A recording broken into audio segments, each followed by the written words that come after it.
terjadinya suatu asma bronkial tidak berbeda jauh ya, karena memang pada dasarnya adalah peradangan kronik akibat obstruksi dan adanya hiperreaktivasi dari saluran respiratori. Dengan nanti kita lihat derajat beratnya akan bervariasi sekali ya.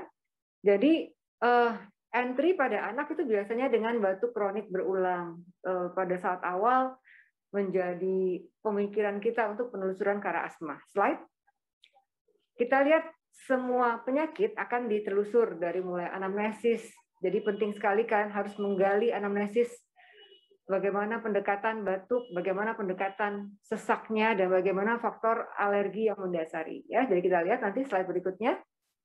Nah, ada beberapa poin yang menjadi karakteristik yang kita pertimbangkan seorang anak itu menjadi asma. Ya, pertama kali adalah episodisitas, yaitu apakah gejala yang mirip, ya, gejala yang mirip seperti kita akan pelajari di belakang, gejalanya dengan adanya batuk kronik berulang, kemudian memang dia variasi batuknya menjelang malam hingga pagi hari, kemudian ada faktor pencetus, ya, nanti kita lihat ke belakang nanti itu berulang kejadiannya. Jadi tidak pertama kali. Dulu pernah, misalnya dengan gejala demikian, kadang dibiarkan saja membaik sendiri, atau mungkin kadang harus dilakukan nebulisasi atau pemberian bronkodilator baru dia membaik. Ya, jadi itu adalah kita katakan episodisitas atau berulang. Ya. Yang kedua adalah adanya pencetus yang menyebabkan. Apa pencetusnya? Jadi kita tahu bahwa batuk kalau misalnya memang adanya faktor infeksi, dia tidak mesti ada asap atau yang lain, biasanya dia langsung yang batuk saja. Tetapi kalau untuk asma, kita lihat, oh habis minum, misalnya minum dingin, misalnya habis lari-lari, habis misalnya kena asap gitu ya. Nah itu dia batuk dok. Jadi orang tua akan melihat bahwa ada sesuatu yang menyebabkan anak ini batuk. Ya, apakah itu faktor iritan? Dalam hal ini iritan bisa bentuknya asap dengan berbagai sumber, misalnya dari rokok, mungkin bakaran sampah, mungkin polusi udara, ya, atau faktor perubahan cuaca, mungkin bisa jadi karena makanan atau minuman tertentu, atau juga bahkan bahan-bahan yang ada di dalam makanan atau minuman. Ya. Bagaimana dengan alergen? Nah, memang sebetulnya dari sekian banyak alergen ini memang spesifik tidak bisa kita samakan antara satu anak dengan anak lain. Ada yang alergi debu, ada yang alergi mungkin rambut hewan atau bulu hewannya. Bedakan ya antara rambut dan bulu. Kalau kucing itu rambut kucing ya. Kalau burung itu bulu burung ya.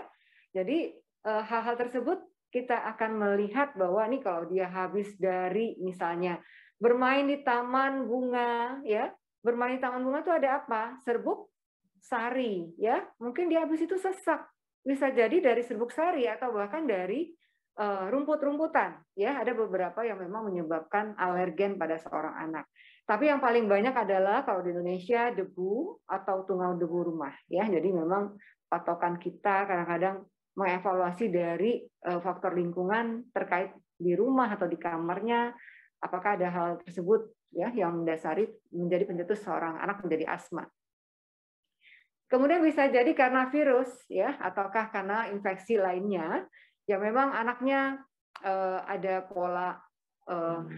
pola demam yang tidak terlalu tinggi, mungkin karena ada faktor infeksi bisa jadi menjadi pencetus juga. Dan satu lagi adalah aktivitas. Kita akan kenal dengan exercise induced asthma ya, atau mungkin kalau anak itu tidak mesti harus lari-lari, kalau bayi atau mungkin usia bayi atau masih lebih kecil lagi, biasanya dia kalau habis netek, mungkin habis tertawa atau dia habis nangis terus kemudian sesak napas. Nah ini bisa menjadi pencetus.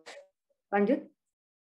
Nah ada 1 poin, kemudian 2 poin, kemudian kita lanjut ya ke poin ke berikutnya. Tadi termasuk dengan adanya faktor pencetus, salah satu adalah kita harus eksplorasi apakah ada riwayat alergi pada keluarga. Apakah dari orang tua ataukah pada pasiennya. Jadi misalnya pasiennya umurnya 10 tahun, anaknya kita tanyakan waktu kecil dulu ada alergi susu sapi enggak ya, ataukah ada alergi faktor makanan atau faktor yang lain. Jadi kita lihat ataukah juga anak bapaknya atau ibunya ada nggak yang alergi rinitis alergi atau alergi terhadap apapun. Nah, itu menjadi catatan kita dari anamnesis yang kita tanya ya. Kemudian faktor dari spesifik kekhasannya asma ini adalah variabilitas ya. Apa itu variabilitas? Adanya gejala yang munculnya itu pada waktu-waktu tertentu ya. Jadi kita lihat biasanya pada asma ini pada saat menjelang malam hari hingga ke pagi hari itu lebih memberat ya. Jadi tanyakan, batuknya setiap hari kah ataukah batuknya pada waktu-waktu tertentu. Nah, ini menjadi patokan kita untuk mempertimbangkan ke arah asma. Ya, satu lagi adalah reversibilitas. Jadi kalau misalnya anaknya mendapatkan gejala ya, menunjukkan gejala batuk atau mungkin sesak ya. Nah, dia akan membaik kalau dia istirahat, dia akan membaik sendiri atau kita berikan obat pereda asma yang dalam hal ini biasanya kita berikan dalam bentuk bronchodilator, apakah dalam bentuk nebulisasi ataukah bentuk oral. Ya, nanti kita lihat di belakang apa sih tata laksananya ya. Jadi tata laksananya berespon dengan baik. Jadi anamnesis tadi kita dapatkan gejala-gejala yang spesifik ya. Tapi kadang anak itu asma, tapi dalam kondisi ini tidak ada gejala. Tetapi tadi yang 4 hal tadi ada pada anak ini. Jadi kita tetap harus hati-hati. Nah, gejalanya sebetulnya memang tidak muncul secara spesifik, tetapi mirip ya, mengarah ke arah sana adalah mungkin batuk yang kita lihat batuknya karena pencetus, batuknya karena menjelang malam hingga pagi hari. Jadi itu dalam anamnesis kalian harus muncul, ya. Batuknya bisa berdahak, bisa juga tidak kadang ya, tapi memang biasanya tidak terlalu berdahak ya. Kemudian kita lihat sesaknya, bagaimana pola sesaknya? Pola sesaknya biasanya kalau dia memang exercise induced asthma dengan adanya aktivitas dia akan bertambah sesak. Tetapi kalau misalnya memberat, rata-rata pasien asma tuh kalau dia sesak dia akan duduk dengan posisi tripod ya, mengupayakan airway-nya terbuka ya. Nah, sesak biasanya kalau memang asma akan disertai dengan bunyi wheezing ya, wheezing atau mengi. Nanti dalam pemeriksaan fisis respiratori kalian akan mengetahui wheezing itu apa ya. Wheezing itu rata-rata yang kita temukan pada fase ekspirasi ya, dan kita lihat karena ini faktor obstruksi atau sumbatan saluran pernapasan, kita akan melihat adanya faktor ekspirasi yang memanjang. Jadi ekspirasi dibanding inspirasi itu ekspirasi lebih memanjang, maka dikatakan adanya ekspirasi memanjang. Jadi dalam pemeriksaan fisis yang akan kalian temukan adalah bisa nanti batuk dengan pola batuk yang bagaimana, kemudian adanya ekspirasi memanjang, dan juga sesak yang khas disertai dengan adanya mengi ya, dan mungkin tanda-tanda dyspnea lain tergantung dengan derajat serangan asma pada anak ini. Apakah nanti ditemukan ada napas cuping hidung, ada retraksi, adanya head bobbing, mungkin adanya cyanosis dan lain sebagainya, tergantung dengan derajat yang kita temukan serangannya ya. Nah, satu faktor yang kalian harus cari adalah tanda alergi pada anak tersebut. Jadi tanda alergi bayi kecil, nanti ada kelihatan merah-merah di kedua pipi, mungkin anak tersebut ada faktor alergi susu sapi, ya bisa mendasari. Atau mungkin dermatitis atopi, atau kadang-kadang memang kita lihat ada pola dermatitis yang simetris di kiri kanan. Ya.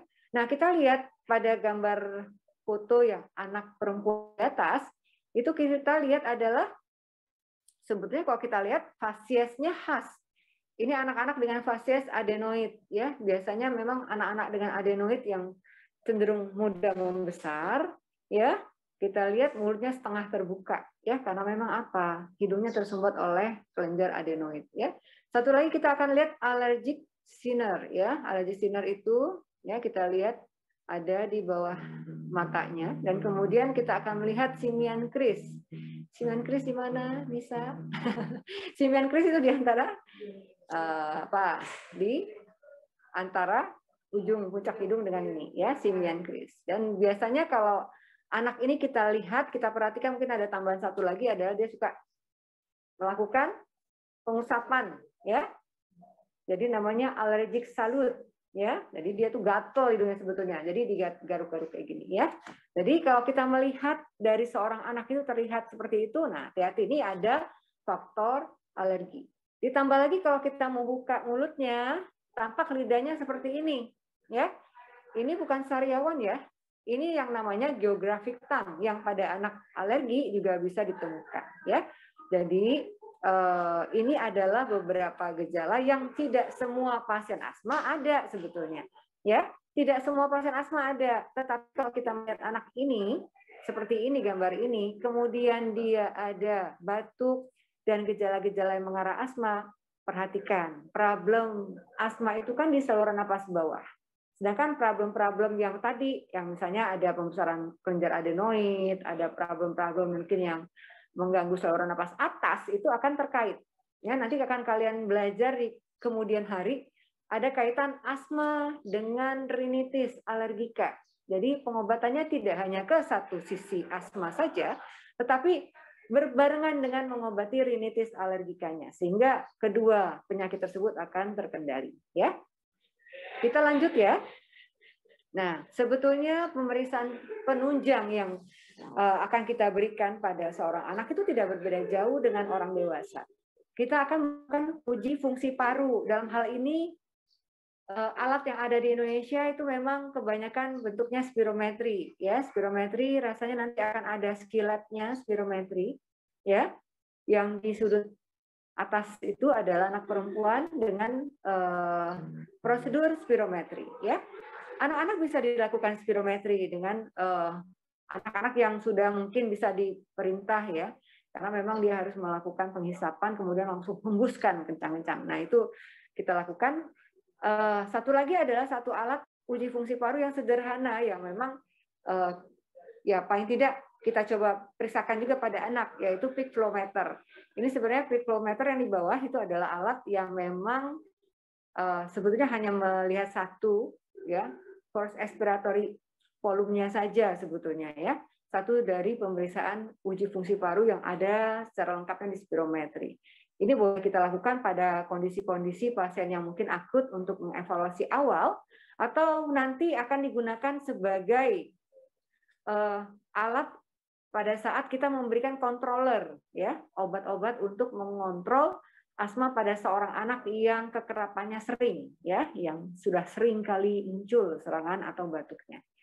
Oke, uji lain memang ada seperti skin prick test, kemudian mungkin uji inflamasi respiratori atau uji provokasi bronkus, tapi ini mungkin advance ya untuk kalian sebagai dokter umum yang pasti harus tahu yang nomor 1. Masih banyak lagi sebetulnya ya. Lanjut.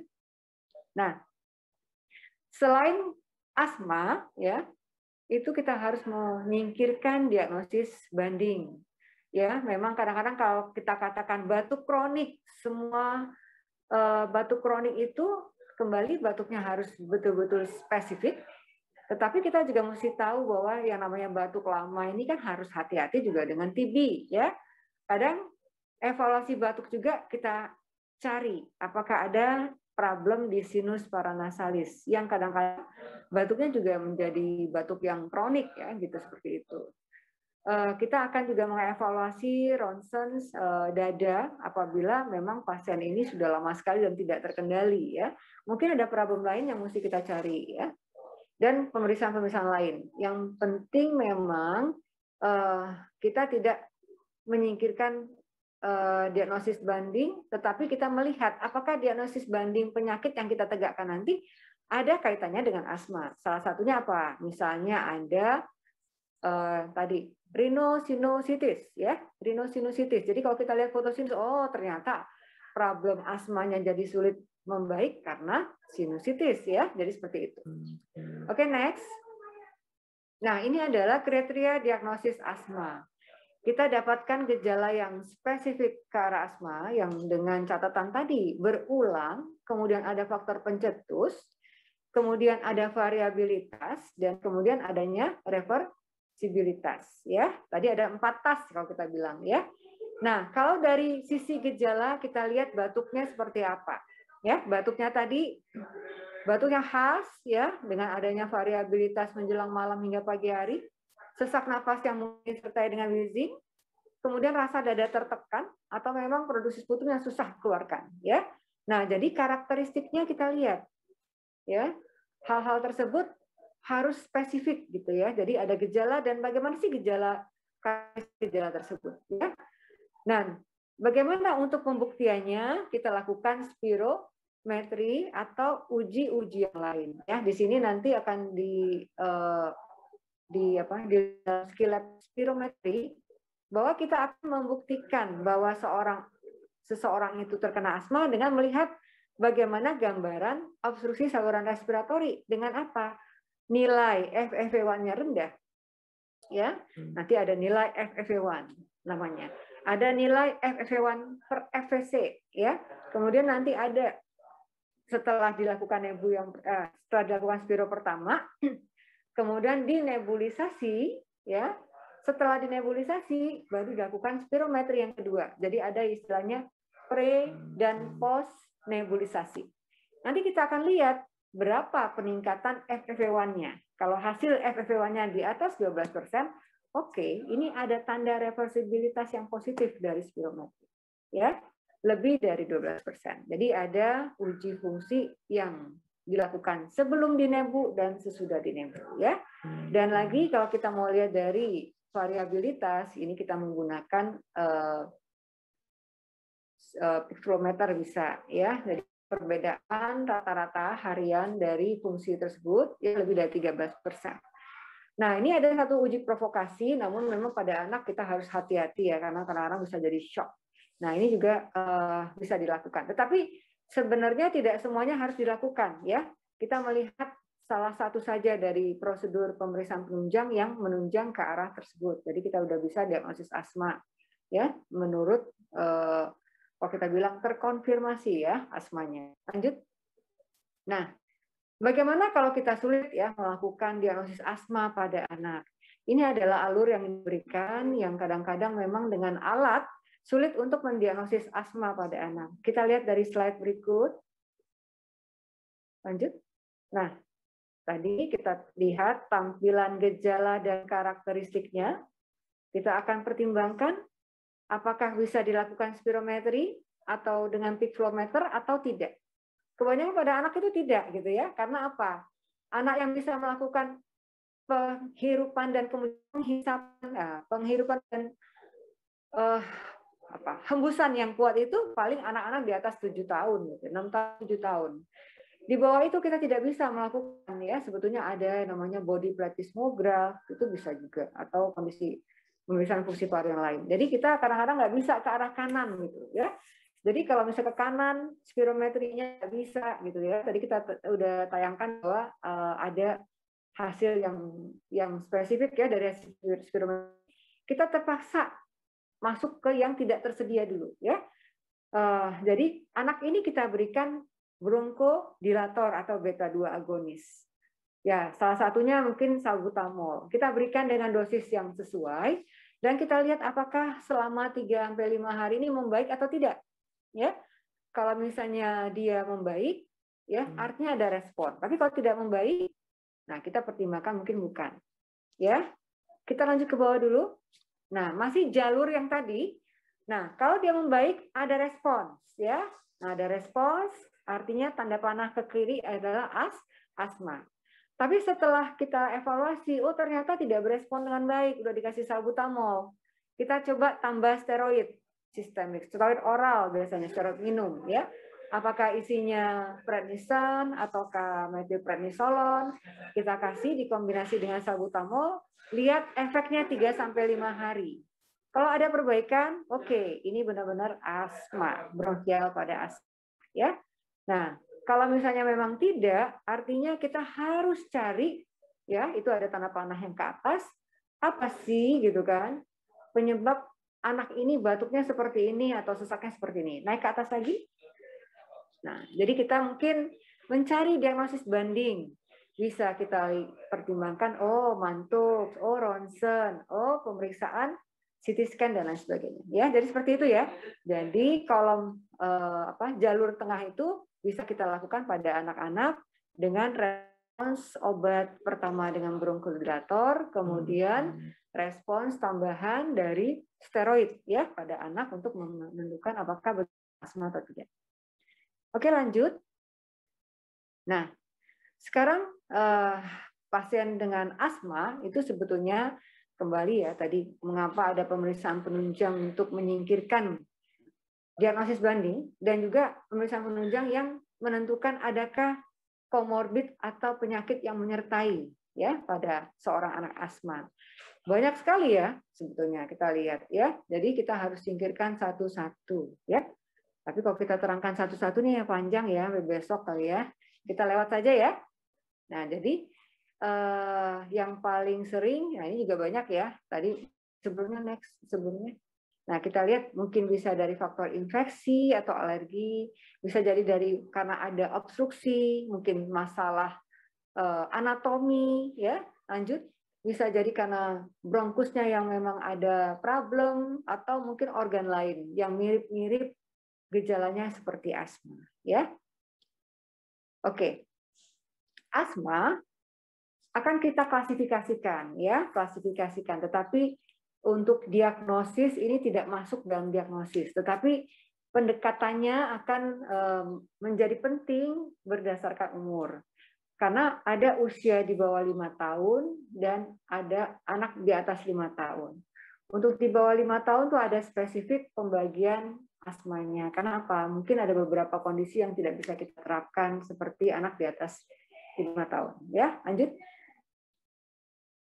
Nah, sekarang klasifikasi lain. Klasifikasi lain asma ini tadi, karena kita tahu faktor pencetusnya, kita lihat apakah karena infeksi, apakah karena aktivitas, ataukah karena alergen yang tertentu, atau mungkin double-double penyebabnya, ya, double-double penyebabnya. Bisa jadi tadi kan sudah ada alergi debu ditambah kecapean juga alergi, ya, ditambah lagi dengan kena infeksi virus juga bisa asmanya muncul, ya, jadi bisa bermacam-macam. Dan ada satu faktor yang terkait dengan obesitas. Jadi pada anak-anak dengan obesitas ada beberapa leptin dan mungkin faktor-faktor lain, masalah anatomi saluran napas juga akan menyebabkan obstruksi ya, dan muncul gejalanya seperti asma. Jadi itu menjadi pemikiran kita juga ya pada anak-anak dengan obesitas. Nanti akan saya ceritakan kaitan juga dengan obesitas dan OSAS ya. Oke, lanjut. Nah, sekarang kita masuk ke diagnosis. Jadi nanti ada beberapa diagnosis yang kita cantumkan pada seorang anak. Sebenarnya ada 3 diagnosis. Kalau misalnya anak, mungkin next dulu, satu lagi. Terus, ini dulu. Nah, terus. Nah, sekarang kita lihat diagnosis yang pertama dulu. Diagnosis yang pertama adalah asma itu datang, itu bisa dalam keadaan tidak bergejala atau bergejala. Ya, kalau dia bergejala bisa tidak serangan atau dia dalam serangan. Ya, apa itu serangan? Serangan itu adalah perburukan gejala. Ya, perburukan gejalanya bisa dalam 3 bentuk. Apakah serangannya ringan hingga sedang, ataukah serangannya sudah berat, serangannya sudah sangat berat sehingga mengancam henti napas. Ya. Nah, inilah jadi patokan kita untuk memberikan tata laksana emergensinya. Ya, tata laksana kegawatannya. Lanjut.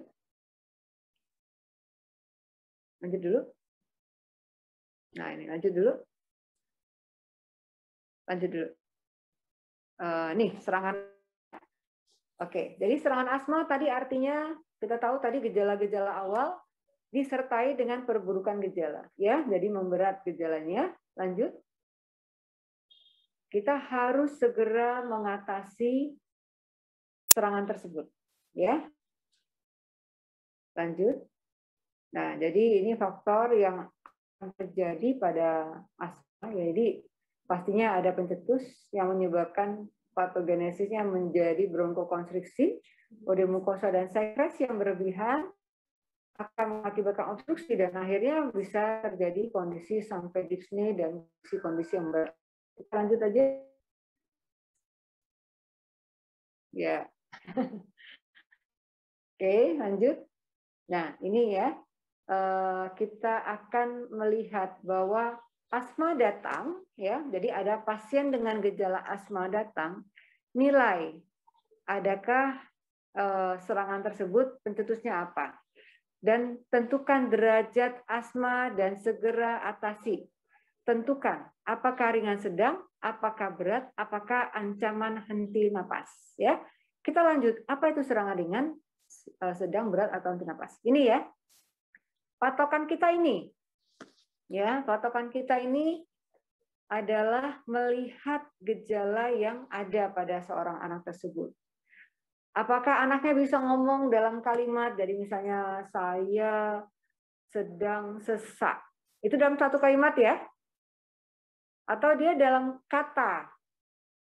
Saya sedang sesak. Gitu ya. Nah, jadi kita akan lihat. Ini kalau si Leo ini ketawa-tawa. Jadi memang nanti kalian kalau lihat pasien asma itu seperti itu, atau ada kalian yang merasa pernah sakit asma, ya, bagaimana serangannya? Apakah berat atau ringan? Kalau ringan tuh masih bisa ngomong, masih diajak ngobrol, masih bisa ngomong. Tapi kalau udah berat banget, ngomongnya sepatah kata gitu ya, sepatah kata gitu ya. Nah itu, kalau yang udah berat banget, udah mau henti napas, yang nggak bisa ngomong lagi, udah ngantuk aja, udah letargis ya. Jadi kesadarannya sudah mulai menurun ya. Kemudian balik lagi kalau yang ringan sedang tuh masih bisa duduk, masih bisa apa ya, nggak terlalu bisa, masih tenang anaknya ya, masih tenang, masih bisa ngobrol, tapi dia mulai sesek, retraksinya ada, ya, wheezingnya kedengeran, ya. Nah, bisa ngomong, masih bisa santai, terus kita ngitung napas, ya. Kembali kemarin waktu pelajaran pneumonia ada hitung napas normal. Berapa usia anaknya? Apakah kurang dari 2 bulan, 2 bulan hingga 1 tahun, 1 tahun hingga 5 tahun, atau di atas 5 tahun? Ya, ingat ya, RR-nya berapa yang normal? Apabila lebih dari nilai normal, artinya dia frekuensi napasnya meningkat. Ya, nah biasanya memang kalau sudah ada retraksi, RR-nya biasanya meningkat. Ya, tetapi hati-hati. Kok RR-nya normal atau RR-nya kok tidak di dalam batas normal, kok cuman ada 20 ya, ternyata dia sudah tidak sadar, artinya sudah ancaman henti napas ya, hati-hati. Itu juga hati-hati. Nah, jadi kalau kita lihat apakah ringan sedang maupun berat, keduanya frekuensi napasnya meningkat. Ya, begitu juga frekuensi nadinya. Retraksinya atau tarikan dinding dada ke dalamnya ada, tapi tidak terlalu berat. Sedangkan kalau yang berat terlihat jelas. Nah, satu lagi yang kemarin juga di pneumonia sangat penting adalah mengukur saturasi oksigen. Ya, ini gambar yang di kanan adalah saturasi oksigen. Ya, apakah bentuknya yang sederhana, yang di jempol itu, atau yang tadi yang di bawah dikit itu agak mahal dikit ya? Lebih besar dan lebih detectable ya. Nah, jadi saturasi yang terukur anak itu tanpa oksigen kalau misalnya ringan sedang sekitar di bawah ya 90 sampai 95%. Tetapi kalau udah berat ya itu biasanya kurang dari 90%. Ya. Nah, yang bawah kita itu akan melihat peak expirasi flow. Dari mana? Biasanya pakai peak flow meter. Ya, nanti akan ada hitungan prediksi yang terbaik. Biasanya dari peak flow itu kita akan lihat anaknya tinggi badan laki-laki apa perempuan. Nanti ada tabel sebetulnya ya. Ada tabel target dia PEF-nya itu berapa. Kalau misalnya dari tabel misalnya PEF-nya 100, dia cuma tercapai 60%, artinya masih ringan sedang. Tetapi kalau misalnya udah kurang dari 50%, itu artinya serangannya berat. Ya, tetapi memang peak flow meter ini, ya alat tadi yang mungkin kalian bisa lihat di depan yang di bawah spirometri itu sebetulnya satu orang satu mestinya, ya. Sehingga memang jarang digunakan di emergensi karena harganya mahal dan memang tidak disediakan ya gitu. Tetapi kalau misalnya anak-anak yang sudah pakai obat controller dan dia juga punya, biasanya kita detek dari alat dia sendiri ya. Jadi seperti itu. Nah, nanti nah ini nih. Nah, ini peak flow meternya ya. Jadi ini yang untuk mengevaluasi tadi. Sebelumnya. Nah, ya. Nah, kita akan lihat gampang nggak ya memisahkan antara ringan sedang, berat dengan serangan henti napas. Sebetulnya gampang. Ingatnya adalah apa? Ingat sekali asma serangan ringan sedang, ya. Dan ingat sekali serangan asma dengan ancaman henti napas, ya. Kalau misalnya kita lihat tidak di dalam kolom itu artinya di tengah gitu ya. Jadi gitu, ya. Jadi kalau misalnya ada di serangan ringan sedang, ada juga gejala di serangan berat, apa yang kita pilih? Yang kita pilih adalah yang berat, ya. Ada yang berat. Jadi kalau misalnya, oh dia ini masih ada semua, retraksinya masih bagus, tapi saturasi oksigennya udah 88% gitu. Artinya dia serangan berat sebetulnya, ya. Jadi ngambil seperti itu, ya. Oke, next sebelumnya. Nah, kita akan lihat setelah kita dapat derajat asmanya, kita akan melihat seberapa sering asmanya kambuh, ya. Jadi pengen tahu ini sering atau enggak sih gitu ya dia datang asmanya ya. Jadi kita akan membagi diagnosisnya dengan asma intermittent, asma persisten ringan, asma persisten sedang, atau asma persisten berat gitu. Mundur ke belakang. Nanti kita urutin ini ya. Nah, ini ya. Jadi dari diagnosis serangan ya, kita akan masuk ke diagnosis kekerapan atau seberapa seringnya timbul ya. Kita lihat bagaimana sih bedainnya ya. Ada 4 kriteria ya. Intermittent kalau jarang banget dia timbul ya. Kurang dari 6 kali per tahun atau misalnya gejalanya itu berjaraknya sampai 1,5 bulan ya. Misalnya dia nih ini bulan apa? April ya, April awal. Dia kena tuh waktu bulan Februari, nah gitu ya, dok. Saya serangan ya misalnya. Kapan terakhir timbul? Februari dok. Nah gitu. Artinya sudah lebih dari 1,5 bulan, ya, dan tidak lebih dari 6 kali dalam 1 tahun. Ya kita katakan asma bronchialnya intermittent, ya. Bagaimana dengan yang persisten ringan? Ya, kalau sudah agak lebih muncul serangan atau batuk, tidak hanya serangan ya, batuk yang ke arah asmanya juga termasuk itu sebetulnya. Ya, kalau misalnya yang persisten ringan, dia lebih 1 kali per bulan. Ya, misalnya April tanggal 1 dok kemarin juga sesek, ya, bulan Maret. Kapan bulan Maretnya, gitu kan? Bulan Maretnya pertengahan, ya sudah mulai ada tuh artinya. Tapi cuma sekali dok. Tapi bulan Februarinya ada juga gitu, ya. Artinya sudah mulai ke persisten ringan, ya. Kalau misalnya persisten sedang, apa? Artinya lebih dari 1 kali per minggu, ya. Dok, ini kan Januari April ya tanggal 1. Kemarin kena dok minggu kemarin. Tapi dikasih obat bagus. Dalam 5 hari bagus dok, tapi sekarang muncul lagi gitu ya. Nah itu kita katakan persisten, sedang dan biasanya memang berkali-kali munculnya ya. Nah kalau yang berat artinya setiap hari batuk dan serangannya. Kadang nggak harus serangan terus ya, batuknya aja nggak sembuh-sembuh. Tetapi kita harus evaluasi apakah pengobatan yang dia pakai benar apa enggak gitu sebetulnya. Ya jadi kita harus evaluasi semua. Lanjut pakai tabel lagi aja. Nah ini oke. Yang ini adalah diagnosis yang ketiga ya. Nanti kalian akan melihat bahwa pasien yang persisten, ringan, sedang atau berat itu kita akan memberikan obat controller namanya ya.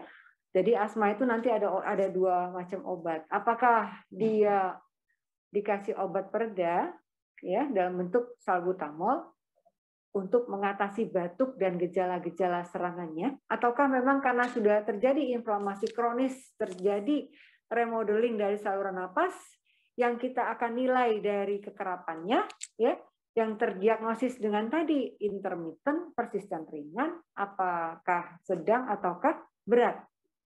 Kalau persisten, kita akan berikan pengobatan berupa controller. Controller ini adalah obat yang diberikan pada seorang anak untuk mengembalikan fungsi saluran pernapasannya. Digunakan setiap hari, ya biasanya pagi dan sore.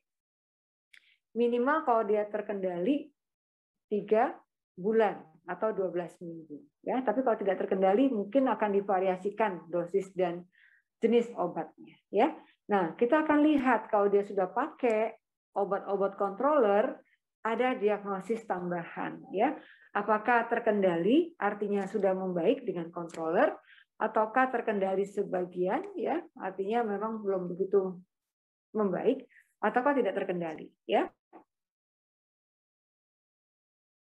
Nah, ini nanti mungkin agak advance lagi buat kalian dokter umum, ya.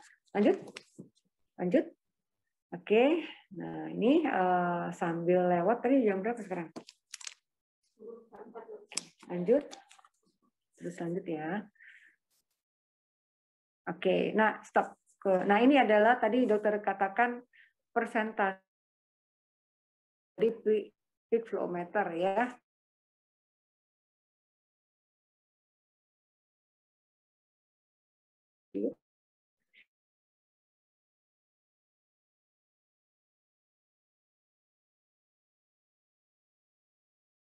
Nah, dia kita harus label ini ada yang beresiko, ada yang enggak. Siapa saja yang beresiko tinggi? Anak-anak mana yang beresiko tinggi sehingga kita harus memberikan pengobatan steroid dari awal. Jadi obat yaitu salbutamol saja atau lain ya. Tetapi misalnya anak ini pernah punya riwayat tersebut, artinya dari awal tidak cukup bronkodilator, kita harus tambahkan steroid sebagai anti-inflamasi ya. Jadi kalau anaknya ini baru batuk nih, belum serangan, dia baru batuk. Tapi dia punya riwayat, salah satu dari riwayat ini. Lanjut. Dia pernah masuk ICU gara-gara asma ya. Jadi dia kena serangan asma, terus dia masuk ICU ya. Sampai berat kondisinya. Wah, ini hati-hati. Dia cepat bisa memberat. Apalagi dia sudah diintubasi, sudah pakai ventilator. Ya, karena serangan asma. Lanjut. Atau ada komplikasi dari asmanya. Ya, komplikasi asma itu sampai pneumotoraks atau pneumomediastinum, ya, bisa lagi. Dia ini serangan tadi kok lama banget dia, ya. Kalau sudah kena serangan selesai hari dia bisa sampai 5 kalau udah kena serangan. Jadi kita coba jangan sampai serangan dikasih steroid. Lanjut. Nah, misalnya tadi dia dikasih kontrol, dia persisten, ya, dia tadi persisten. Udah dikasih obat kontrol terkontrol penuh, bagus, sudah selesai, ya, sudah selesai, bagus. Sudah, artinya sudah selesai, ya, boleh lepas dari controller. Nah, ternyata datang lagi minggu depannya, ya, dengan gejala batuk. Nah, kita baru harus berikan steroid, ya. Lanjut. Nah, ini kita hitung juga kalau misalnya dia sering banget datang ke IGD, batuk dikit sesak, batuk dikit jadi sesak, batuk dikit sesak, ya, walaupun belum sampai berat. Nah, artinya memang harus dikasih tambahan steroid. Lanjut. Apalagi pasien yang bandel, ini hati-hati nih. Kadang-kadang ada juga pasien-pasien bandel sehingga dia tidak teratur. Nah, ini yang kadang-kadang memang pendekatan kita harus lebih mendalam, ya. Sekalian juga kita harus cari tahu adakah penyakit penyulit, ya, penyakit penyulit pada anak ini. Lanjut. Atau tadi kita lihat ada retraksi, ada sesak. Kamu sesak? Enggak katanya, ya. Kamu sesak? Enggak. Itu ada yang kadang-kadang ngerasa dia tuh nggak apa-apa gitu, biasa aja. Padahal kita lihat, wah ini sih kayak happy hypoxia ya pada COVID gitu ya. Nah, artinya memang dia ini sudah merasa nggak bisa mendetek lagi itu bahaya, ada tanda bahaya. Jadi kita harus kasih tahu. Satu lagi kalau ada alergi makanan. Lanjut. Ya. Satu lagi. Trik satu lagi. Alergi makanan atau tadi ya terkait dengan berkurangnya persepsi ya sama aja dengan ke arah psikososial ya, psikiatrik ya, hati-hati ya. Lanjut kita slide. Nah, tadi kita udah bicara tentang serangan ya. Ini udah mudeng belum ya? Masih lanjut ya? Udah pusing belum? Enggak ya, lanjut ya. Tadi kita sudah menentukan dia datang ke IGD dengan serangan ringan, sedang, berat, ancaman henti napas. Ya. Apa yang kita mau kasih obat nih, ya? Pertama, ya, kita juga lihat tadi kan riwayat risiko tinggi asmanya ya. Tadi kita lihat. Wah, kalau ada risiko ini memang kita harus hati-hati ya.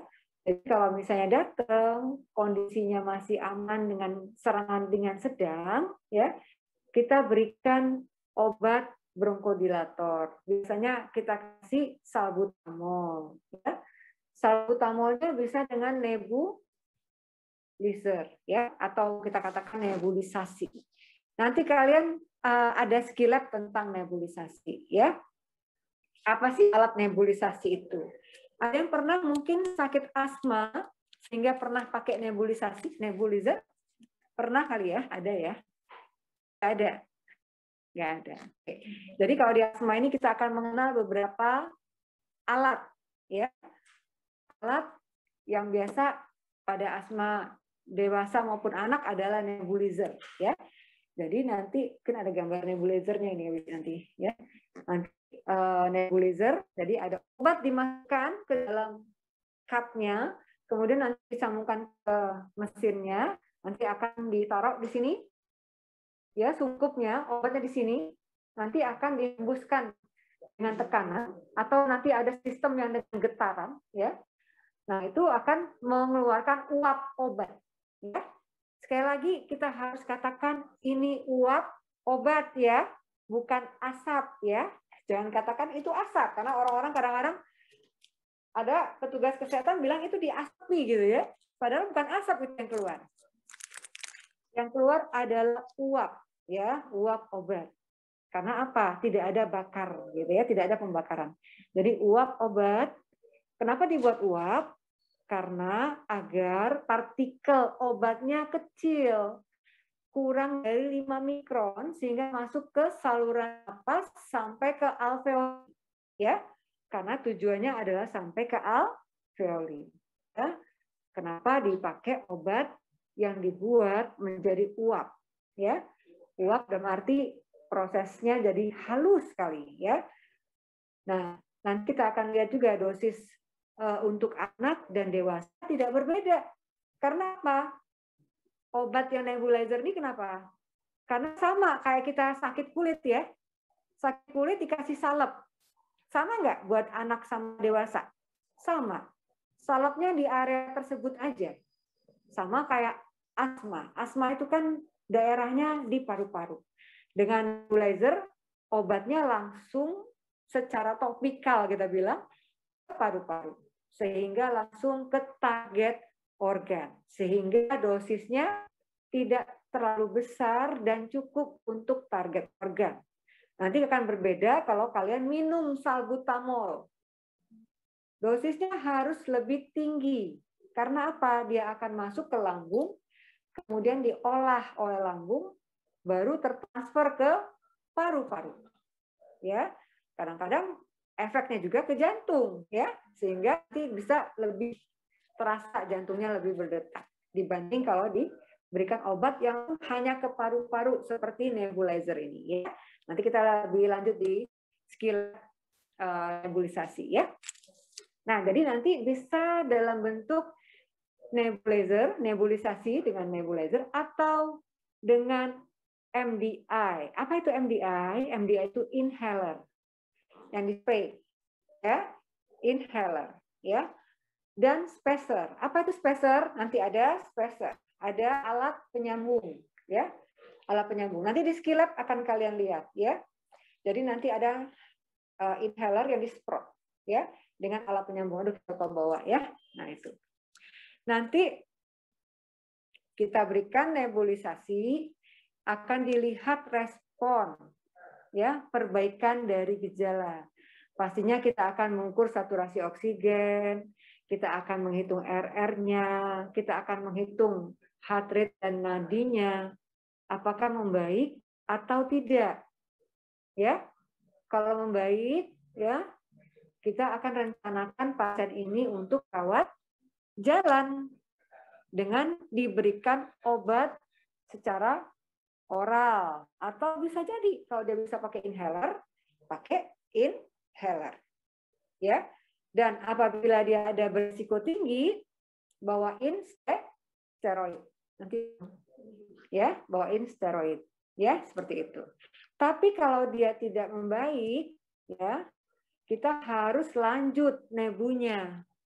Nebunya kita lanjut, bisa diulang setiap, kita lihat 20 menit setelah yang pertama.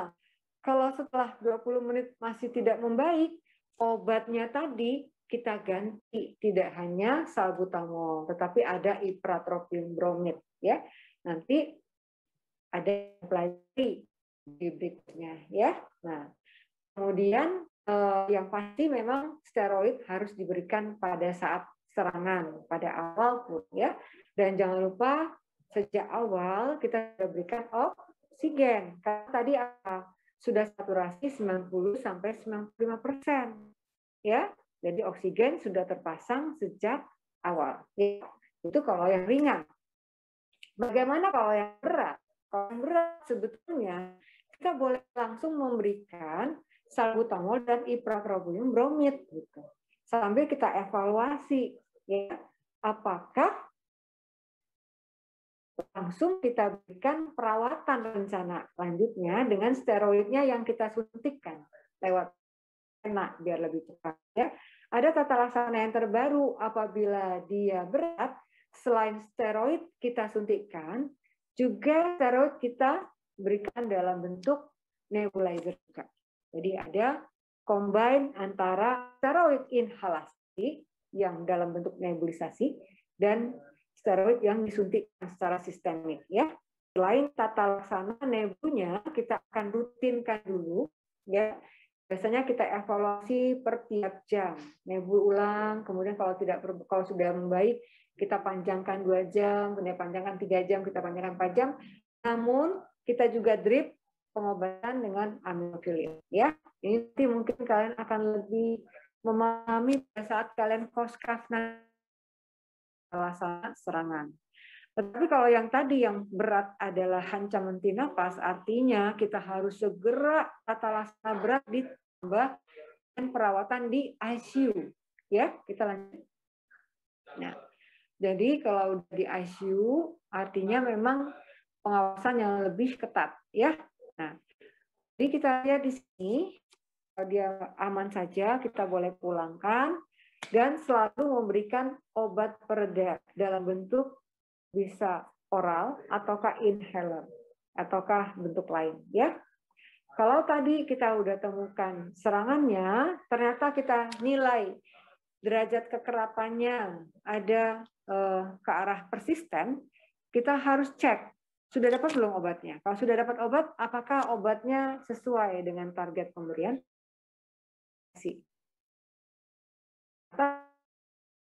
Sering controller. Ini adalah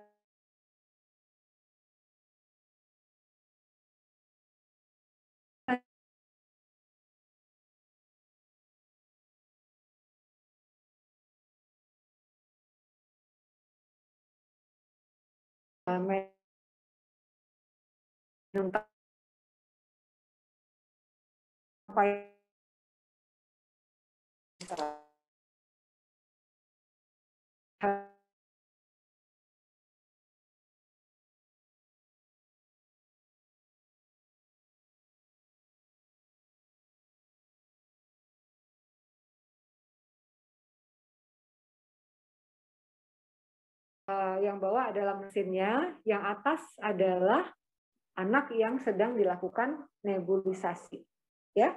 Jadi posisi nebulisasi juga harus duduk, anaknya ya harus tenang, dia hirup dan tenang, ya. Sebelah kanan ada sumber oksigen. Apabila kita tidak punya alat ini, ya, tidak punya alat nebulizer, sebetulnya kita bisa melakukan nebulisasi dengan oksigen, ya, karena oksigennya harus tinggi, tekanan oksigennya harus 10 liter, ya, 10 liter memang boros, karena terlalu sebaiknya nebulizer alat. Ini adalah spacer yang saya katakan. Ada obat inhaler yang ditunjukkan ya pakai arrow tanda panah. Itu inhaler yang dipegang oleh anak perempuan itu. Ya, itu obatnya, inhaler. Itu akan dipasangkan ke spacer. Ya, dipasangkan ke spacer sehingga dengan penyemprotan di dalam spacer obat akan berputar di dalam itu dan akan terhisap dengan baik pada seorang anak dan obatnya masuk ke paru-paru. Karena kalau misalnya langsung ke inhaler, dia harus punya upaya nafas yang terkoordinasi baik agar obatnya masuk ke paru-paru. Sangat sulit untuk anak melakukannya, sehingga kita harus harus tambahin bantuan dengan spacer. Nanti kita akan. Pada beberapa daerah tertentu mungkin nggak ada nebulizer, nggak ada oksigen, ya. Sebetulnya cuma ada inhaler. Ini ada salah satu cara modifikasi, ya. Modifikasi menjadi spacer. Aqua botol, ya, dibersihkan, dibolongin belakangnya, ya. Kemudian dimasukkan inhalernya, ya. Mulut dari aqua, ya, itu menjadi area yang ditaruh di mulut pasien, ya, sehingga pada saat disemprot itu bisa masuk ke saluran nafas. Tapi ya kalau bisa sih enggak, ya. Kalau di Palembang jangan dong, Palembang, ya. Tapi kalau di ujung-ujung di Gunung Liwa apa mana itu ya, nggak ada oksigen, nggak ada ini, ya, tapi ada inhaler gitu ya. Cari botol kosong, ya. Oke, lanjut. Oke, jadi kalau tadi pasien sudah membaik, kita harus memberikan obat pulang, ya. Obat pulangnya adalah bronkodilator atau beta 2 agonis kerja pendek, yaitu ya salbutamol biasanya, ya. Kalau salbutamol kerja pendek dia tiap 6 jam, ya, dia berefek sehingga kita memberikan memang 4 kali sehari, ya.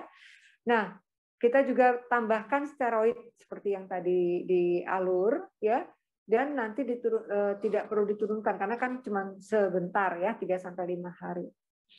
Nah, kemudian untuk asma yang kita temukan persisten, apakah ringan, apakah sedang atau berat, kita harus tambahkan obat pengendali, ya, dan upayakan selalu dikontrol, ya, agar lebih baik.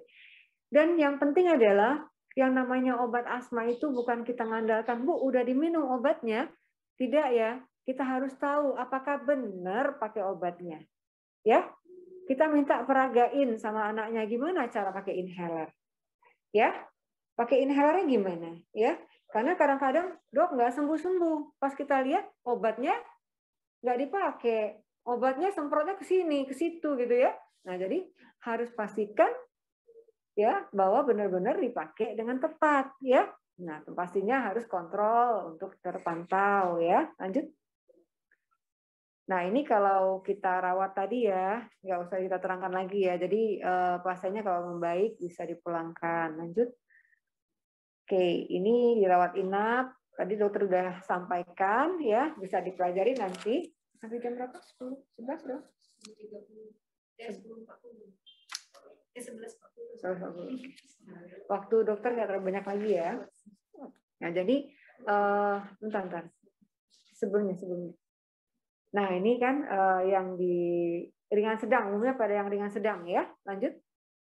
Yang ini oksigen. Kalau selama saturasi oksigennya di bawah 90% atau bila di atas 90% dengan gejala dyspnea seperti napas cuping hidung, ada retraksi, ada cyanosis apalagi ya, oksigen harus tetap diberikan ya. Dan terpenting kalau anaknya sesak, dia nggak bisa minum biasanya ya, nggak bisa minum, ya nggak bisa makan. Kadang-kadang bisa terjadi kondisi yang tidak stabil dalam metabolismenya. Jadi kita harus berikan cairan infus ya. Dan kemudian nebulisasinya dirutinkan, bisa 1-2 jam, dan tetap pada saat dinebu, oksigennya jangan dilepas. Ya, jadi sungkup nebulisasi itu tidak pernah menggantikan oksigen. Jadi pada saat dia dinebu, selang oksigen yang di hidung nggak boleh dilepas, ya. Jadi harus terpasang. Karena yang penting adalah anaknya bisa selama dinebu bernapas dengan baik, ya, bernapas dari mulut, keluarkan dari hidung, ya, sehingga obatnya masuk ke paru langsung, ya. Lanjut. Nah, ini kalau dia sudah ke arah berat hingga ancaman henti napas di Indonesia, dokter ngomongnya di Indonesia ya. Di Indonesia, nanti jangan sampai kalian waktu jalan-jalan ke Singapura kok ada keluarga yang dikasihnya nggak aminofilin gitu ya, kasihnya salbutamol intravena di luar ya. Tetapi kalau di Indonesia kita tidak punya salbutamol intravena, sehingga kita kasihnya aminofilin intravena ya. Jadi aminofilin ini sebetulnya memang sama-sama bronkodilator dan pemberiannya biasanya dosisnya ada dosis pertama kali di bolus ya, tapi di bolusnya dalam 30 menit ya, dengan dosis 6-8 mg per kilogram berat badan, nanti dilarutkan dalam dextrose atau NaCl, nanti dipakai infus pump, nanti masuknya 30 menit pelan gitu ya untuk masuk pertama kali. Selanjutnya sudah disiapkan aminofilin yang masuknya selama seharian gitu ya, sampai 24 jam kita akan masukkan sambil terus dievaluasi dengan dosis 0,5 sampai 1 mg per kilogram berat badan per jam ya. Nanti ada hitung-hitungannya pada saat pengoskap nanti ya.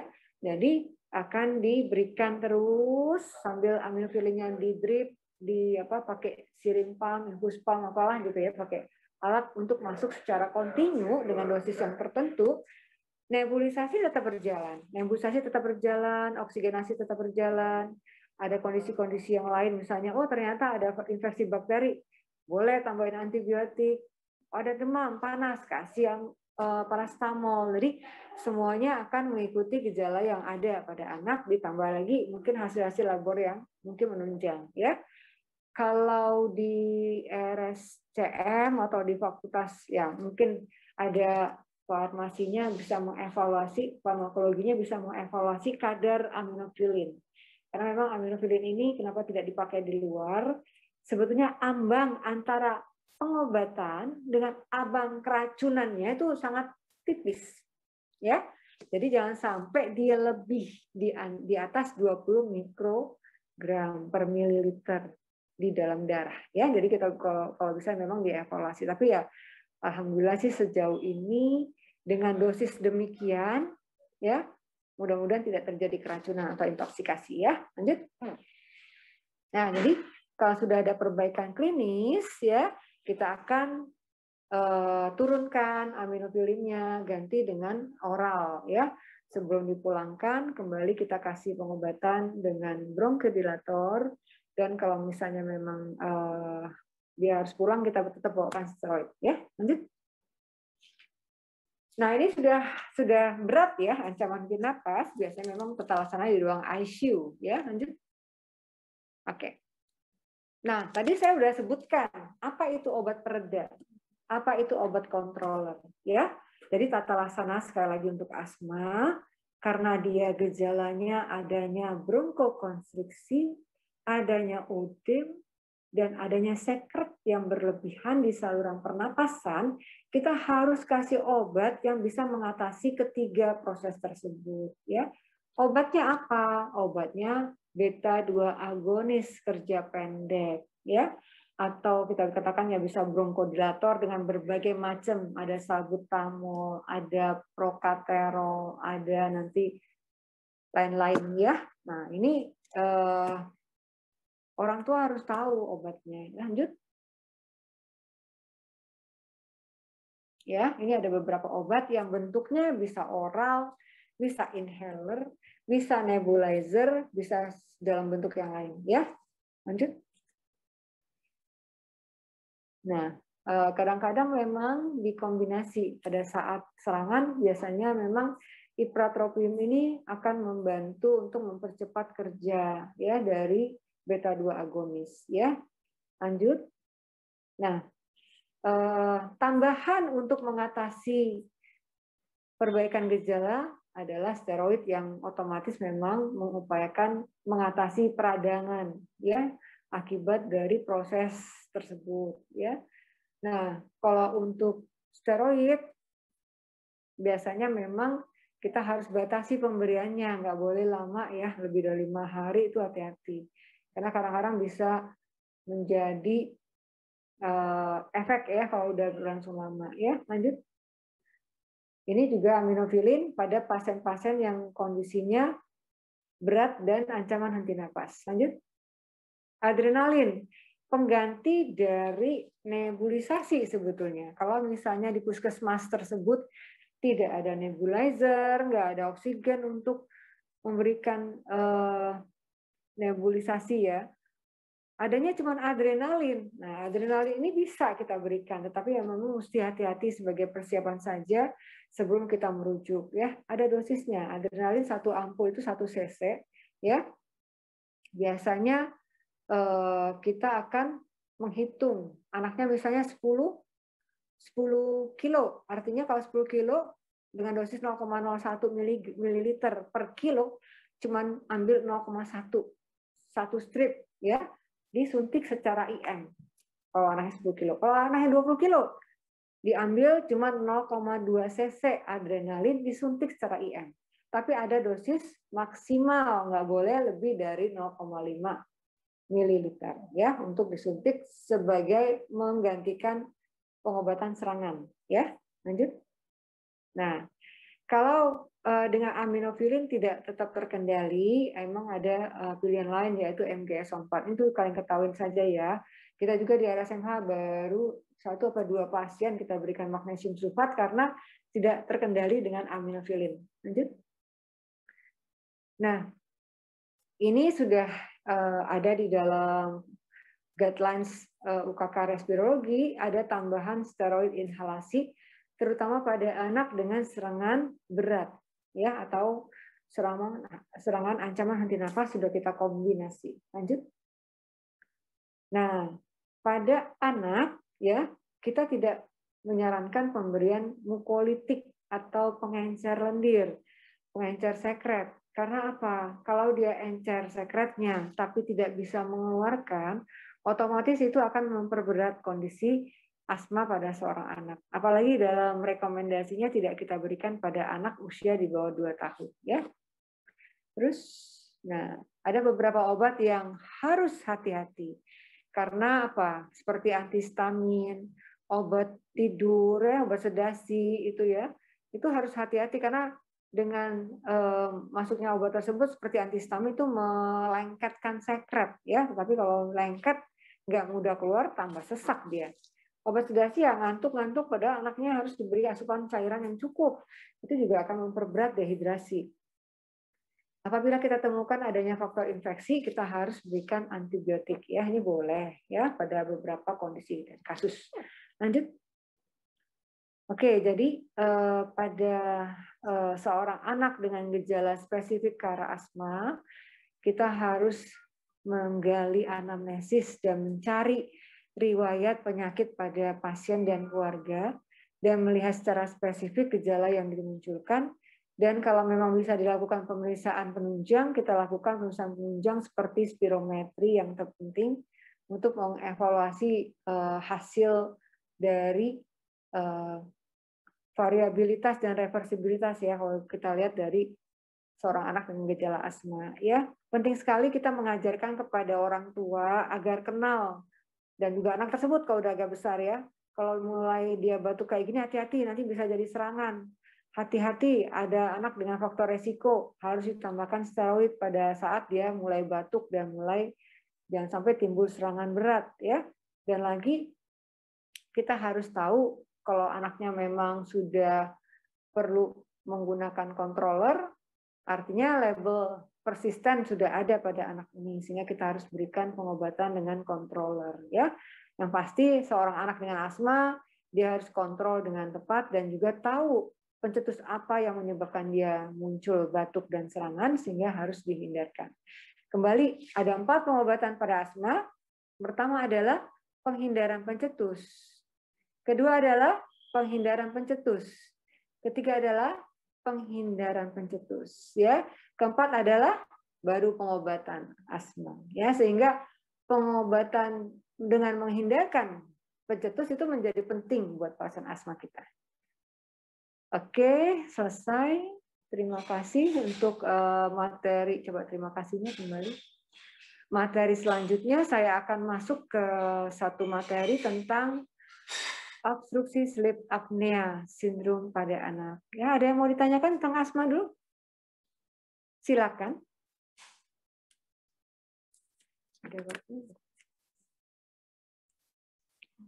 Ada yang mau bertanya?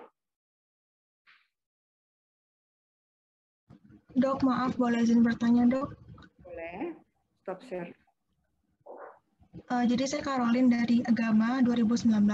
Dok, yang untuk tingkatan asma intermittent persisten itu misalnya pasien A itu dia udah didiagnosis misalnya persisten ringan, persisten serangan ringan. Nah, bisa nggak dok dengan pengobatan yang adekuat terus dia jadi tiba-tiba jadi intermittent di misalnya serangan selanjutnya. Terus pertanyaan kedua, saya pernah dengar teman-teman asma itu malah dilarang untuk berolahraga karena emang kan memicu dari aktivitas fisik. Tapi pernah baca juga dok dengan berenang itu bisa meredakan gitu. Gimana ya dok? Kasih dokter. Ya, terima kasih Caroline, pertanyaannya bagus sekali ya. Jadi memang pertama nih kita label anak dengan asma persisten ringan, anggap saja itu ya. Nah, jadi pada saat pengobatan kita harus yakini ya bahwa betul-betul ini asma persisten ringan. Kemudian kita akan berikan pengobatan dengan controller ya. Jadi sekali lagi, pengobatan controller apabila memang betul-betul kita berikan sejak awal, kita tuh harus betul-betul memastikan bahwa dia ini memang benar-benar persisten ringan gitu. Bahkan kadang-kadang kalau kita masih ragu-ragu dia ini persisten ringan, masih kadang-kadang kayaknya sih dia ini belum penghindaran pencetus gitu ya. Yang penting adalah pencetusnya harus dihindarkan ya. Jadi hindarkanlah pencetusnya itu. Ternyata pada saat evaluasi gitu ya, pada saat kita belum memberikan, kita kadang-kadang bisa juga memberikan waktu seminggu 2 minggu, ya seminggu 2 minggu. Coba deh Bu, anaknya dihindarkan beberapa faktor pencetus ini yang sepertinya mencetuskan asma pada anak ibu gitu, ya. Ternyata dalam 2 minggu itu ibunya bekerja keras untuk menghindarkan ya, anaknya juga tidak mendekati faktor pencetusnya. Akhirnya tidak muncul lagi. Artinya label pertama tadi yang persisten ringan tadi menjadi hilang, menjadi asma intermittent. Ya, karena apa? Ternyata si ibunya dan anaknya sudah bisa memahami, tidak dekat sama pencetusnya sehingga tidak muncul gejala batuk. Jadi bisa seperti itu. Jadi penegakan diagnosis persisten itu benar-benar kita harus evaluasi. Pada kasus yang kooperatif ya, orang tua kooperatif, anaknya kooperatif, kita bisa mencoba, karena kalau dalam batas ringan sedang ya, mencoba menghindarkan beberapa yang mencetuskannya. Kalau berhasil dalam 2 minggu itu, kita tidak perlu memulai controller. Ya, tetapi kembali, kalau kita sudah meyakini kita harus kasih controller, karena sepertinya memang segala usaha udah orang tua dan anak lakukan, tetapi masih tidak membaik. Kita mulailah pemberian controller pada anak dengan salah satu contoh persisten dengan sedang. Ya, kita berikan controller, upayakan controller ini kita tentukan nanti ada step up, step down caranya ya. Ada lagi nanti ya. Oh, kita harus kasih karena dia ringan steroid inhalasi saja gitu ya. Steroid inhalasi inhaler saja dengan dosis demikian ya, dan dosis yang ringan. Jadi kita kasih pagi dan sore ya, 2 kali sehari. Tetapi kalau misalnya nanti dia perbaikan, terpaksa kita tetap teruskan, ya. Terpaksa kita harus teruskan sampai 3 bulan, dalam hal ini 3 kali 4 minggu atau 12 minggu. Dan setelah itu dia lepas.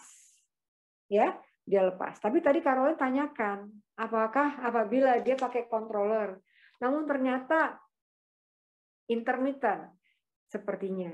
Apakah benar gitu kan?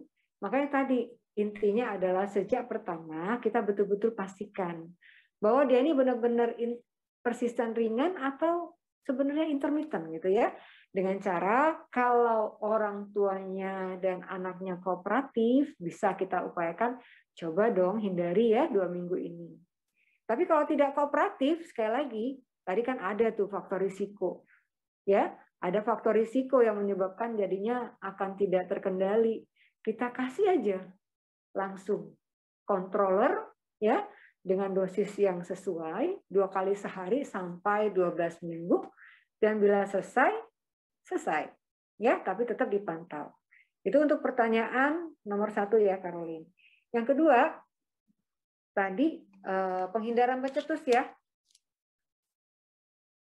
Tadi lupa. Pokoknya kalau aktivitas ya. Jadi kan kita tahu bahwa pencetus yang 4 tadi tidak semua anak sama. Ada yang karena capek dia baru asma. Ada yang tidak. Betul ya? Jadi anak tersebut sebetulnya ada ujinya sebetulnya ya. Tetapi biasa rata-rata kalau memang anaknya tahu kalau aku aktivitas berlebihan seperti ini, aku akan terkena serangan gitu ya. Aku akan menjadi batuk dan terkena serangan. Otomatis memang kita tidak memberikan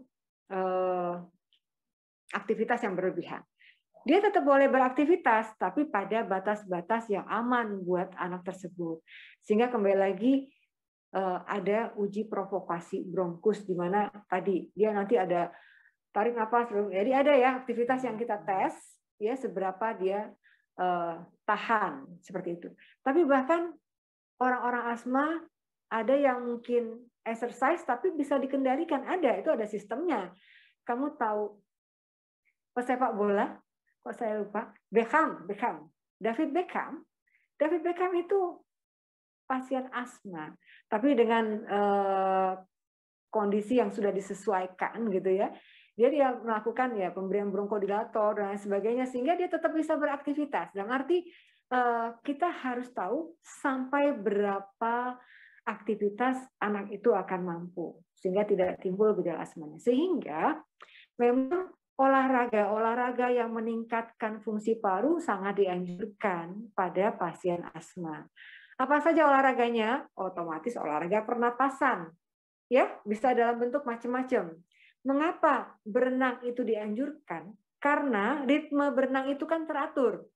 Ya, mau gaya dada, mau gaya punggung, mau gaya apa, dia kan akan teratur. Menarik napas, mengeluarkan napas, kan seperti itu. Tetapi kenapa harus dihindarkan? Tergantung air kolam renang. Ya, bisa jadi karena kaporitnya, karena kolam renangnya kotor, itu bisa menjadi pencetus pada seorang anak yang ternyata ya bukan aktivitasnya tetapi zat lain di dalam air kolam renang. Seperti itu Caroline. Jadi boleh dia beraktivitas, tetapi dia harus mengatur pola aktivitasnya, karena pola aktivitas yang mengembangkan paru sangat dianjurkan, tetapi dilihat mana yang cocok, ya. Termasuk senam pernapasan aja itu sangat baik, ya, sehingga meningkatkan paru. Mau olahraga bersepeda yang stabil ya, jangan naik turun gunung, jangan. Di jalan raya yang teratur itu bisa meningkatkan kapasitas parunya. Tapi tadi kembali harus mengatur pola aktivitas. Ya, ada yang belum terjawab nggak, Caroline? Sudah, terima kasih banyak dokter. Oke, terima kasih. Ada yang mau tanyakan lagi?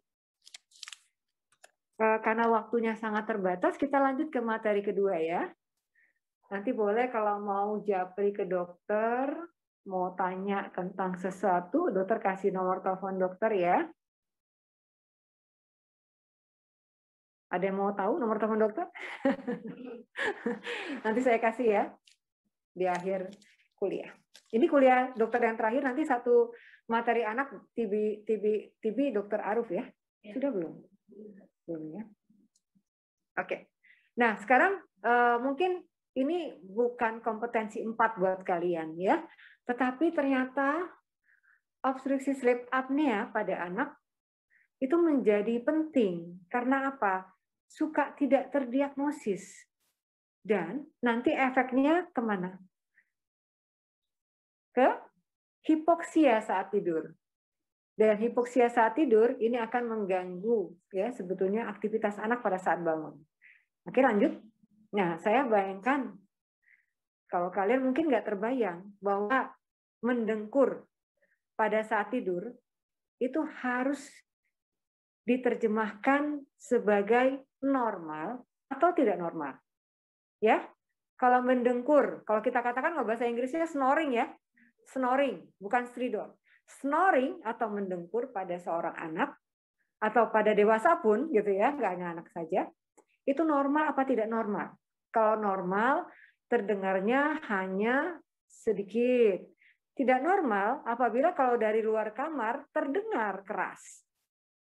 Tidak normal kalau dia tidurnya tengkurap. Tidak normal apabila pada saat dia bernapas saat tidur, ada pola napas yang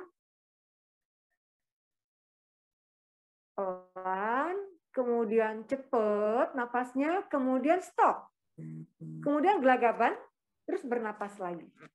Ya, itu adalah tanda-tanda mendengkur yang harus diwaspadai. Ya, nah kita akan kenal adanya sumbatan saluran napas atas yang bisa disebabkan berbagai macam sebab. Apakah secara anatomi ataukah kondisi-kondisi lain. Ya, jadi kita lihat bahwa OSA atau obstruksi sleep apnea itu adanya kejadian apnea atau tidak bernapas atau hipopnea atau yang napasnya kurang baik yang berlangsung saat tidur karena ada sumbatan pada jalan napas atas ya. Nah, ini kita lihat ternyata ini menjadi problem ya. Lanjut. Kita akan melihat bahwa apnea itu dia nggak napas selama lebih atau sama dengan 10 detik. Ya. Kapan kita lihat? Ya, kadang-kadang kalau anak kos satu kamar berdua bisa lihat ya temannya tidur kok nggak napas ya dia ya, gitu ya. Tapi kalau misalnya kita yang tidurnya sendiri-sendiri siapa yang mau ngeliatin? Nggak ada ya. Nggak ada ya. Paling misalnya anak kecil, ibunya ngelihat dia tidur kok nggak napas ya anak saya ya. Nah, itu artinya harus hati-hati ya. Kalau hipopnea biasanya memang dia turun oksigennya tapi masih ada sampai batas 90% gitu ya. Nanti kita lihat ya. Lanjut. Nah, ini ada beberapa sebab ternyata. Jadi, kita akan melihat kalau anak, oke, dokter kan ngomongnya anak ya. Kalau anak itu kalau bentuk mukanya, lehernya enggak normal, hati-hati. Siapa tahu dia ada masalah saat tidur, masalah bernapas saat tidur. Anak yang mana saja, nanti kita akan lihat. Bisa macam-macam. Anak yang mungkin amandelnya gede, anak gendut, anak yang ada masalah di epiglotisnya, ya. Ada lagi kondisi-kondisi yang mungkin problem lain. Anak-anak dengan masalah, ya, masalah rinitis, ya. Atau mungkin anak suka gumuh sehingga akan mengiritasi saluran napas atas. Atau problem lain, problem anak-anak yang cerebral palsy yang misalnya tidur, telentang doang, atau masalah anak-anak yang gangguan motorik dan lain sebagainya. Ya, lanjut. Nah, ini kita lihat. Kalau kita berdiri, ya, kalau kita berdiri, otomatis napas kita ini terbuka. Betul ya? Kalau kita berdiri, napas kita terbuka. Ya. Jadi ada amandel gede, ada misalnya adenoid gede, atau ada kondisi-kondisi lain, kita bisa mengkondisikan badan kita sehingga napas itu akan tetap terbuka, saluran napas kita akan terbuka. Tapi pada saat tidur, ya, pada saat tidur, ya, itu akan tertutup. Karena apa? Faktor gravitasi, sehingga nutuplah muara saluran pernapasan, ya. Lanjut. Ada nggak pada saat tidurnya? Nggak ada ya. Nggak ada yang pada saat tidurnya ya. Oke, nah enggak. Oke. Jadi seperti itu ya. Jadi amandel, misalnya adenoid dan lain sebagainya sehingga nutup. Bahkan kadang-kadang kalau tidur kita tuh kan tidak bisa satu posisi ya. Mana ada satu orang tuh yang tidurnya dari awal sampai akhir cuma lurus aja gitu kan? Nggak mungkin kan? Pasti ada berbolak-balik. Karena apa? Kadang-kadang itu faktor juga dari bernapas ya. Nah, jadi nanti akan ada ngorok itu ya, bukan ngorok, mendengkur itu, snoring itu bisa normal atau sampai ke kanan. Ada beratnya sleep apnea. Jadi ada problem tidur ya. Lanjut.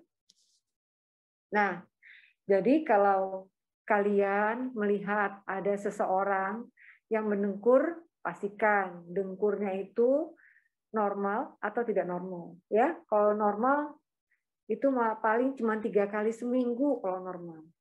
Kalau lebih dari 3 kali seminggu itu artinya bisa jadi tidak normal ya. Terus kita bisa melihat ada yang henti napas yang kita lihat lebih dari 10 detik. Kok tidur nggak bergerak napasnya lebih dari 10 detik ya. Atau dia tidur tenang-tenang terus nggak napas terus bergerak dia ya, baru dia bernapas. Itu namanya gasping ya, atau sensasi tersendak pada saat tidur. Atau dia bernapas terus terbangun. Terbangun biasanya terasa haus. Kalau terasa haus kan kalau kita bangun tidur dari malam tidur, bangun jam 6 pagi haus, wajar. Wajar ya. Dari pagi dari malam. Tapi kalau misalnya dia tidur jam 9 tapi jam 2, jam 11 sudah mau minum. Kemungkinan dia bernapasnya lewat mulut itu. Ya, karena terasa kering sensasi tenggorokan sehingga harus minum. Karena hidungnya mungkin tersumbat. Atau tadi tidurnya nggak nyenyak. Kok rasanya bangun tidur, kok capek masih ya? Ternyata ada fase tidak bernapas saat tidur. Ya, nah jadi seperti itu. Kadang bangun kok kering banget tenggorokan, kok tambah lesu, kok masih ngantuk gitu ya. Jadi kalau lagi Zoom ini dokter nggak bisa ngelihat nih pada ngantuk apa enggak nih ya. Jangan-jangan tadi malam ada OSA ya, ada apnea, hipopnea gitu ya. Lanjut. Nah, jadi ini ada beberapa yang mungkin algoritma untuk memudahkan kita mengetahui apakah seorang anak itu ada OSA apa tidak ya. Jadi kita lihat ada gejala-gejala yang mungkin dimunculkan, tetapi jarang banget ya problem tidur mendengkur dijadikan keluhan oleh orang tua, betul nggak? Paling kalian kawan kos ya, kawan kos sekamar ya, siapa Andi ini ganggu aku tidur nih ya, dia ngorok gitu ya, dia dengkur. Nah, paling itu dilaporkan oleh kalian. Tapi nggak terpikir itu ternyata suatu kelainan yang harus diobatin, ya, gitu. Jadi kalau ada ngantuk-ngantuk lagi dokter ngajar nih, artinya hati-hati ya. Nah, OSAS bukan ya. Nah, tapi udah jamnya ngantuk ya sebetulnya. Ya, kita lihat bahwa kalau kita menemukan ada kondisi tersebut, kita akan melihat dengan cara apa? Rekam tidur. Ya, bisa gejalanya tadi pada saat malam tersaksikan, dengkurnya tersaksikan, apneanya tersaksikan, atau ada kondisi-kondisi yang tersaksikan. Tetapi ada juga bukan dilihat dari pada saat tidur, tetapi anaknya kok gaduh gelisah. Anaknya kata gurunya tidur terus di kelas. Anaknya suka nggak naik kelas. Gara-gara nggak fokus pada pelajaran. Nah, kenapa? Karena tidur pada saat di kelas, ya. Atau anaknya nakal gitu ya, kata gurunya. Kok nggak bisa diem? Karena dia tuh sebetulnya mempertahankan biar nggak ngantuk, ya. Gara-gara dia kurang tidur, gitu ya. Nah, jadi itu bisa menjadi patokan. Bahkan kalau misalnya kita lihat anaknya, kita lihat ngantuk ya gitu ya, kita lihat. Atau kadang-kadang kita juga mesti melihat faktor predisposisi pada anak obesitas. Anak gendut, lehernya tertekan, bisa pada saat tidur dia tertekan. Atau anaknya amandelnya gede banget, ya, adenoidnya gede, sehingga dia fasies adenoidnya kelihatan banget. Nah itu kita tanyakan ke orang tua, Bu, ada mendengkur nggak pada saat tidur? Ya, lanjut. Nanti kita lihat saja bahwa kita akan melakukan pemeriksaan dengan polisomnografi, ya. Jadi ada alat yang ditaruh, ditempel. Itu ada alat tidur, ya, alat perekam selama tidur. Dia akan memeriksa apakah dalam sepanjang tidurnya itu berapa kali ketemu anak ini tidak bernapas, ya. Berapa kali dia tidak bernapas, apnea atau hipopnea. Karena apa? Akan diukur dengan pulse oximetry di jarinya. Saturasinya berapa turunnya pada saat dia nggak bernapas? Ya, ataukah pada saat dia tidak bernapas, detak jantungnya tuh cepet banget nggak? Ya, ataukah nanti usaha napasnya juga ada terdetek pada saat pemeriksaan dengan polisomnografi. Ya, dan ini kita juga boleh tunjang dengan pemeriksaan laboratorium. Ya, apakah ada dari hasil laboratoriumnya, oh ini polisitemia, jadi HB-nya kok tinggi, karena apa? Udah usaha untuk mencukupi oksigenasi selama tidur. Atau ada tanda-tanda yang lain yang menyebabkan terlihat bahwa memang gangguan sekali. Ya, lanjut. Nah, dari alat tersebut akan bisa diukur, ya, berapa sih dalam 1 jamnya anak ini nggak bernapas atau apnea atau hipopnea dalam 1 jam. Ya, kalau dalam 1 jam terdeteksi lebih dari 5 dalam 1 jam, artinya sudah OSAS. Ya, nanti kalau deteksi lagi 15-30, moderat OSAS. Berat kalau misalnya di atas 30 kali, ya, kita temukan dalam 1 jam. Lanjut.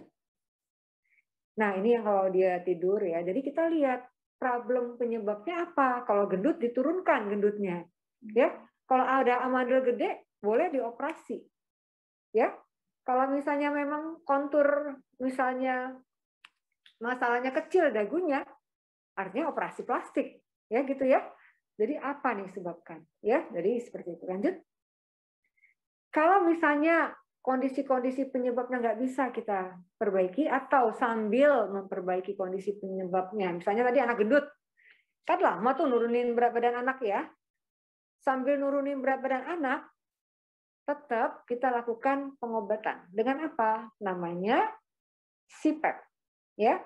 Jadi anaknya dipasang alat ini yang fungsinya akan memberikan udara secara kontinu dan teratur agar saluran napasnya terbuka, sehingga si anak berusaha bernapas dengan baik. Ya, ini untuk anak-anak yang tadi ketemu apnea di atas 5 sampai berat, ya. Lanjut. Selesai ya? Oke, selesai itu ya. Oke, itu tadi tentang OSAS yang walaupun kompetensinya sedikit, tetapi semakin banyak kita temukan pada usia anak. Dan lagi tidak hanya masalah anak, sebetulnya masalah dewasa pun juga menjadi problem. Ya, ada yang mau ditanyakan? Bingung? Bingung apa tidak? Karena ternyata tadinya dipikir ngorok itu keturunan, ya, katanya, ya. Ngorok itu keturunan, bukan ngorok, ya. Sekarang kita ubah jadi mendengkur. Ya. Kalau ngorok itu bahasa awamnya kadang-kadang diasumsikan stridor. Tapi kalau mendengkur, ya, kita samakan dengan snoring, ya, snoring. Beda, ya. Jadi sekarang ternyata nanti kembali lagi OSAS juga bisa terjadi pada anak asma, ya, dan itu menjadi concern kita untuk juga sambil mengobati asma juga mengobati OSAS-nya. Kok ada scoring, ya? Ada tadi scoringnya? Nggak ada ya scoring bullet, ya? Nanti kita tambahin. Nanti aja. Ada yang menanyakan, silakan, baik tentang asma maupun tentang OSA. Pak Indra, udah ada yang foto belum ya Pak Indra? Pak Indra, udah nggak ada orangnya. Hah? Jadi absen. Foto dong satu-satu. Tadi pilih judulnya sama ininya deh. Judulnya sama PJ-nya siapa ya? Pak Indra. Sudah difoto belum? Coba foto dong, share screen yang asma tadi, yang ada ibunya, fotoin dulu. Yang asma tadi. Itu dulu osas dulu deh. Oke. Terus digedein dulu. Digedein ke bawah dulu sampai 1, 2, 3, 4, 5.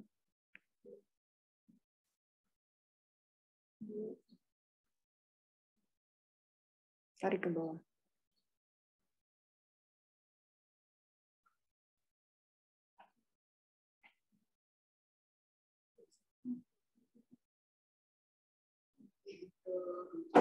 Atau usah ke bawah. Enggak, satu baris aja, cuma ke bawah. Tetap satu baris. Nah itu, tapi ke bawah nggak bisa ya. Ke bawah. Timah, iya. Nah, ke bawah nggak bisa ya. Nah, sudah. Ya udah, foto aja yang pas ada ibu. Foto aja. Print screen ya. Ini sudah ada foto-foto semua. Sudah dong. Sama saja juga. Oleh siapa? Nggak di foto-foto nggak? Enggak, dokumennya ada. Yang satu lagi yang asma. Yang asma tadi tutup. Yang asma. Loh, tadi nggak disimpan di situ. Ada yang mau tanyakan nggak ya? Nah itu sebelah kanan tuh, itu ada. Itu tadi ada. Nanti materinya dokter kasih ya.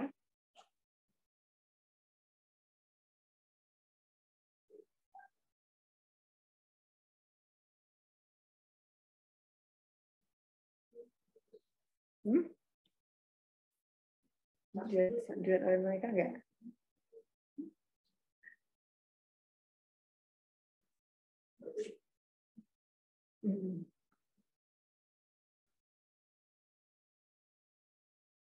Kan. Ya asma, ya udah nggak usah ya. Itu tinggal buka aja, asmanya buka aja. Itu di mana? Ya buka Zoom, share screen, asma. Nah kan, oke judul paling depan, slideshow.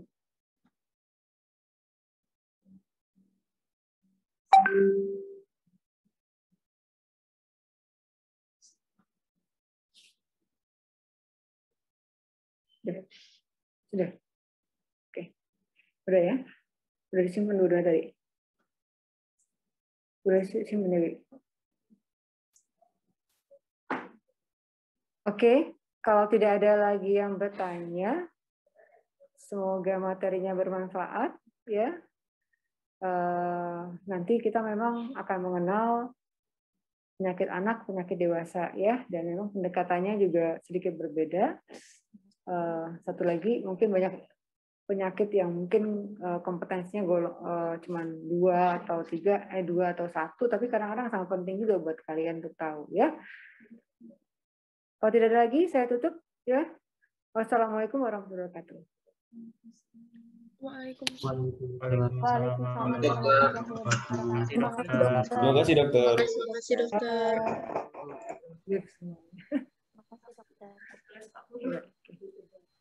Ya, deh.